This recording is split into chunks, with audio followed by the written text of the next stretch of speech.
द्वापर युग में घटित कृष्ण और राधा की कहानियां कौन नहीं जानता। उस वक्त देवताओं में यह चर्चा थी कि राधा ही भगवान कृष्ण की सबसे बड़ी भक्त है। पर इस बात से एक व्यक्ति सहमत नहीं थे और वह थे नारद मुनि। वह अपने आप को ही भगवान कृष्ण का सबसे बड़ा भक्त मानते थे। पर देवताओं में राधा रानी के विषय में चर्चा सुनकर उन्हें जलन महसूस होने लगी थी। नारद मुनि के स्वभाव से भगवान कृष्ण भी अच्छी तरह अवगत थे। एक दिन नारद मुनि कृष्ण भगवान से मिलने द्वारिकापुरी गए थे। उन्हें आता देख भगवान श्री कृष्ण अपना सिर पकड़कर बैठे गए। मुनिवर ने उन्हें देखते ही पूछा, क्या हुआ प्रभु, आप यूं सिर पकड़कर क्यों बैठे हैं? उस पर द्वारिकाधीश ने उत्तर दिया, मुनिवर, आज हमें सिर में बहुत पीड़ा हो रही है। नारद बोले, तो प्रभु, इस पीड़ा को मिटने का क्या कोई उपाय है? कृष्ण ने कहा, हाँ, उपाय तो है।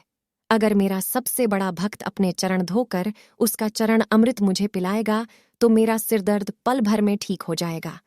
कृष्ण के मुख से यह उपाय सुनकर कुछ पल के लिए मुनिवर सोच में पड़ गए कि हूं तो मैं ही सबसे बड़ा कृष्ण भक्त, लेकिन अगर मैं अपने पैर धोकर उसका चरण अमृत प्रभु को पिलाऊंगा तो मुझे नरक जाने जीतना महापाप लगेगा।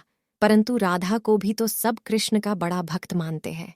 इतना सोचने के बाद भगवान कृष्ण से आज्ञा लेकर नारद तुरंत राधा रानी के महल में जा पहुंचे और उन्हें प्रभु के सिर में हो रही पीड़ा एवं उसके उपाय के बारे में वृतांत सुनाया। वह सुनकर राधा रानी ने एक क्षण का भी विलंब न करते हुए अपने चरण धोकर उसका अमृत एक कटोरी में नारद मुनि के हाथ में ला कर दिया और कहा, मुनिवर, मैं नहीं जानती कि मैं भगवान कृष्ण की कितनी बड़ी भक्त हूं, पर मैं अपने ईश्वर आराध्य को पीड़ा में नहीं देख सकती।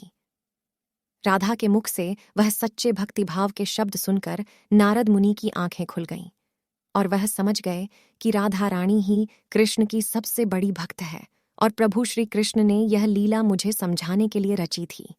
इस कहानी से हमें ये शिक्षा मिलती है कि हमें कभी भी किसी से जलन नहीं करनी चाहिए, क्योंकि ईश्वर हमें समझाने का कोई ना कोई रास्ता ढूंढ ही लेते हैं।